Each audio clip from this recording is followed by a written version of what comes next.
তাহলে ইলেকশনের 3 মাস আগে এসআইআর হয়, পরে কেন করছেন না? সব সহযোগিতা করে দেবো, সবার নাম আছে, চিন্তার কোনো কারণ নেই। ভোটের আগে এসআইআর হয়েই তো ওনার সুবিধা, উনি তো নিজেও জানেন সেটা, সেই জন্য তো উনি প্রক্রিয়াটা আরও স্মুথ করে দিয়েছেন।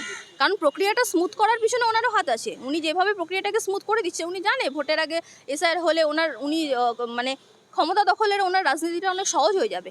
যেইভাবে উনি মানুষকে, এই যে আমি এক্ষুনি বললাম ভয়ের রাজনীতি পশ্চিমবঙ্গের সংখ্যালঘু মানুষদেরকে যেই ভয় দেখানো হচ্ছে, সেই ভয়ের রাজনীতিতে ওনার হাত আছে।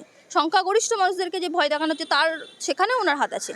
তো ডিভাইড অ্যান্ড রুল পলিসি উনি অনেক আগে থেকে করে আসছেন। ওনার এটা পুরনো রাজনীতি, ডিভাইড অ্যান্ড রুল পলিসি করা। তো ডিভাইড অ্যান্ড রুল টেকনিক গ্রহণ করে উনি এখন এসআইআরের হাত ধরে এখন পশ্চিমবঙ্গে ওনার যে ভালো, মানে উনি নিজের যে মাসিহা দেখানোর যে ওনার প্রক্রিয়া, যে প্রসেসটা, সেটা তো উনি চাইবেন অবশ্যই সেটা হোক। তো এসআইআর তো ওনাকেই প্রফিট দিচ্ছে কোথাও একটা গিয়ে। এটার জন্য দায়ী তো কোথাও একটা গিয়ে সরকার, কোথাও একটা গিয়ে প্রশাসন। সাধারণ মানুষ এখন আমার যদি আমি নিজের নাম বলি এক, আমার ভোটার লিস্টের নাম ওঠে এক। আমার নামের বানান যদি 4 অক্ষরে থাকে, ভোটার লিস্টের বানান আসে 3 অক্ষরের। তাহলে কোথাও একটা গিয়ে সরকার প্রশাসন নিজেদের গাফিলতি, এই দায়গুলো কি তারা এড়িয়ে গিয়ে কখনো সাধারণ মানুষের প্রতি সব কিছু হতে পারে? একটা ভারতবর্ষের নাগরিক, খাতায় কলমে যে ভারতের নাগরিক, যে ভারতবর্ষের সন্তান, তাকে কখনো ভারতবর্ষ থেকে কেউ তাড়িয়ে দিতে পারে না, সে যেই সরকারই আসুক না কেন। মানুষের মধ্যে শুধুমাত্র আতঙ্ক সৃষ্টি করে মানুষকে কখনো দেশ ছাড়া করতে পারবে না এরা। এটা হতে পারে না যে একটা ভোটার লিস্টের নাম নেই বলে একটা মানুষকে দেশ থেকে তাড়িয়ে দেওয়া যেতে পারে না।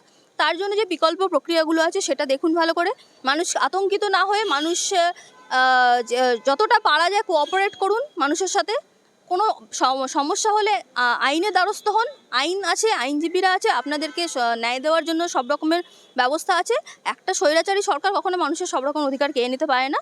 তো ভোটার লিস্টে যেই নামগুলো যাদের নেই, তাদেরকে আমি বলবো আপনারা আইনের দ্বারস্থ হন। আপনাদেরকে যে বিকল্প প্রক্রিয়াগুলো বলা হয়েছে সেগুলোর বিষয়ে আপনারা অবগত হন, সচেতন হন এবং প্রক্রিয়ার সাথে আপনারা কোঅপারেট করুন, যাতে আপনাদের অধিকার কেউ কেড়ে নিতে না পারে। আপনারা আপনাদের অধিকার বিষয়ে অবগত হন। আপনি যদি ভারতীয় হন, আপনার অধিকার কেউ কেড়ে নিতে পারবে না। অন্যরকম কথা হয়ে গেল, পক্ষ দেখতে পাওয়া যাচ্ছে না। কারণ উনি তো নিজেই একসময় বলেছেন যে উনি নাকি এসআইআর চালু হলে ওনার ওপর থেকে গাড়ি চালিয়ে দেওয়া হবে, তারপরে উনি পশ্চিমবঙ্গে এসআইআর চালু হতে দেবেন না। তারপরে উনি আবার এখন পশ্চিমবঙ্গে যখন এসআইআর চালু হচ্ছে, উনি সেখানে বুথে বুথে উনি অফিসারদের পাঠাচ্ছেন, উনি এসআইআর প্রক্রিয়াতে সম্পূর্ণরূপে সহযোগিতা করছেন।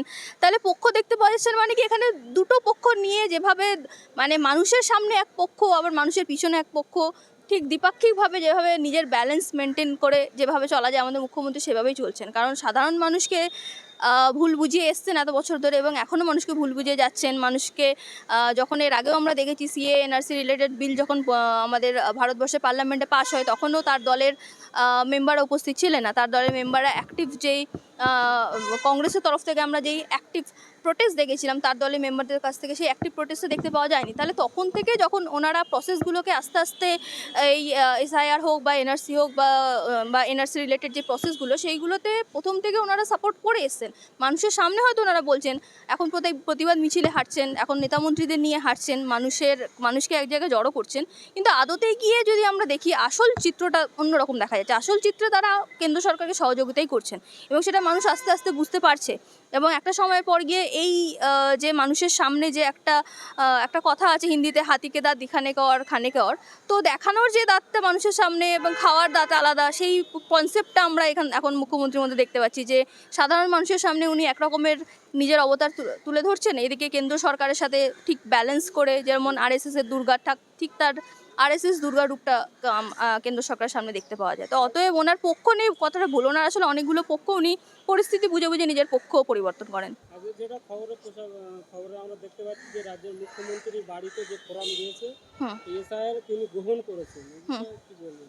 এটা আমি জানি না কি না, এই বিষয়ে উনি বলছেন একদিকে মানুষের আতঙ্ক করছেন, আবার বাড়ি এসআইআর ফোরাম দিলে সেটা নেওয়া হচ্ছে, এই বিষয়ে কিছু বলেন।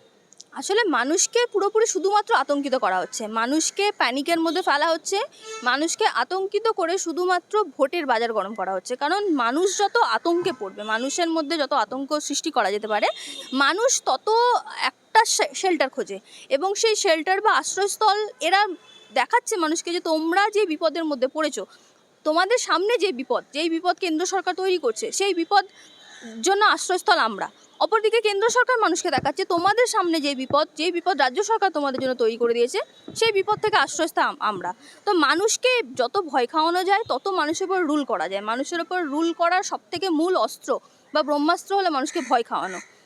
ডিভাইড অ্যান্ড রুল পলিসি আমরা অনেকদিন আগে থেকে শুনে এসেছি, ডিভাইড অ্যান্ড রুল পলিসি। সেই ডিভাইড অ্যান্ড রুল পলিসির জন্য মানুষকে ভয় খাওয়ানোটা অত্যন্ত জরুরি, অত্যন্ত দরকার। সেই কারণে মানুষকে যত ভয় খাওয়ানো যায় তত ভোট বেশি পাওয়া যায়। মানুষকে ভয় খাইয়ে ভোট নেওয়ার যে টেকনিকটা, এটা অনেক দিন আগে থেকে চলে আসছে। পৃথিবীতে যত আমাদের সামাজিক উত্থান আমরা যত দেখেছি, আমরা যত রেভলিউশন দেখেছি, প্রত্যেকটা জায়গায় আমরা দেখেছি ভয়ের মধ্যে থেকে মানুষকে রুল করা হয়েছে।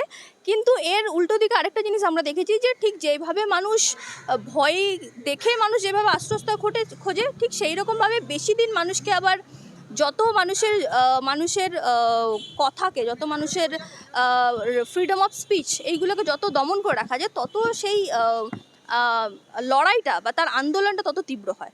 তো আমরা ভারতবর্ষে ওটাই দেখব, মানুষকে ভয় খাওয়ানো হচ্ছে এখন, মানুষ আশ্রয়ের খোঁজে দৌড়াচ্ছে এখন, কিন্তু লড়াইটাও আমরা দেখব তীব্র। সাধারণ মানুষ একসাথে হবে, ভারতীয়রা একসাথে হবে, পশ্চিমবঙ্গের সকল বাঙালিরা একসাথে হবে এবং এর তীব্র আন্দোলনে আমরা নামবো। কারণ মানুষকে ভয় খাইয়ে যে ভয়ের যেই সুযোগটা এরা তুলছে, সেই সুযোগটা এদেরকে বেশি দিন তুলতে দেওয়া যাবে না।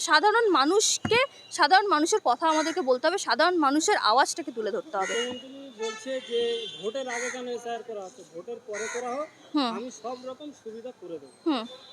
ভোটের আগে এসআইআর হয়েই তো ওনার সুবিধা, উনি তো নিজেও জানেন সেটা, সেই জন্য তো উনি প্রক্রিয়াটা আরও স্মুথ করে দিয়েছেন। কারণ প্রক্রিয়াটা স্মুথ করার পিছনে ওনারও হাত আছে। উনি যেভাবে প্রক্রিয়াটাকে স্মুথ করে দিচ্ছে, উনি জানে ভোটের আগে এসআইআর হলে উনি মানে ক্ষমতা দখলের ওনার রাজনীতিটা অনেক সহজ হয়ে যাবে। যেইভাবে উনি মানুষকে, এই যে আমি এক্ষুনি বললাম ভয়ের রাজনীতি পশ্চিমবঙ্গের সংখ্যালঘু মানুষদেরকে যেই ভয় দেখানো হচ্ছে, সেই ভয়ের রাজনীতিতে ওনার হাত আছে। সংখ্যাগরিষ্ঠ মানুষদেরকে যে ভয় দেখানো হচ্ছে, সেখানে ওনার হাত আছে। তো ডিভাইড অ্যান্ড রুল পলিসি উনি অনেক আগে থেকে করে আসছেন, ওনার এটা পুরনো রাজনীতি ডিভাইড অ্যান্ড রুল পলিসি করা। তো ডিভাইড অ্যান্ড রুল টেকনিক গ্রহণ করে উনি এখন এসআইআরের হাত ধরে এখন পশ্চিমবঙ্গে ওনার যে ভালো, মানে উনি নিজের যে মাসিহা দেখানোর যে ওনার প্রক্রিয়া, যে প্রসেসটা, সেটা তো উনি চাইবেন অবশ্যই সেটা হোক। তো এসআইআর তো ওনাকেই প্রফিট দিচ্ছে কোথাও একটা গিয়ে। বেশি মানুষ হচ্ছে ভয় যাচ্ছে যারা 2002 সালে ভোট দিয়েছেন, অথচ ভোটার লিস্টে নাম নেই, তাদের উদ্দেশ্যে কি বলবেন? তো এটার জন্য দায়ী কে? এটার জন্য দায়ী তো কোথাও একটা গিয়ে সরকার, কোথাও একটা গিয়ে প্রশাসন। সাধারণ মানুষ এখন আমার যদি আমি নিজের নাম বলি এক, আমার ভোটার লিস্টের নাম ওঠে এক, আমার নামের বানান যদি 4 অক্ষরে থাকে, ভোটার লিস্টের বানান আসে 3 অক্ষরে, তাহলে কোথাও একটা গিয়ে সরকার প্রশাসন নিজেদের গাফিলতি এই দায়গুলো কি তারা এড়িয়ে গিয়ে কখনো সাধারণ মানুষের প্রতি সব কিছু হতে পারে? একটা ভারতবর্ষের নাগরিক, খাতায় কলমে যে ভারতের নাগরিক, যে ভারতবর্ষের সন্তান, তাকে কখনো ভারতবর্ষ থেকে কেউ তাড়িয়ে দিতে পারে না, সে যেই সরকারই আসুক না কেন। মানুষের মধ্যে শুধুমাত্র আতঙ্ক সৃষ্টি করে মানুষকে কখনো দেশ ছাড়া করতে পারবে না এরা। এই যে যাদের নাম আছে থাকবে না মেন লিস্টে, তাদের বিষয়ে কি বলবেন? তাদের কি কোনো ক্যাম্পে পাঠানো হবে? না, আমি সাধারণ মানুষকে এটাই বলবো যে সাধারণ মানুষ আইনটা বুঝুন ভালো করে, আইনে কি বলা আছে সেটা বুঝুন।